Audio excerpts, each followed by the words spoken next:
Hi everyone, welcome to another episode of 한글좋아. And today we are going to learn the seasons in Korean. What are the four different seasons?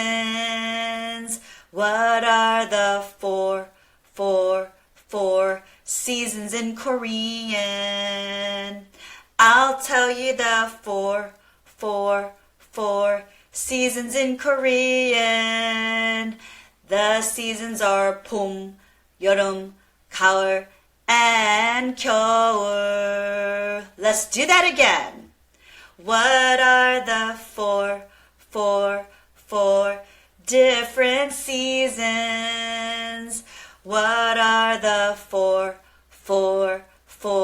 seasons in Korean? I'll tell you the four seasons in Korean. The seasons are 봄, 여름, 가을, and 겨울. And how do you say the seasons in Korean? 계절.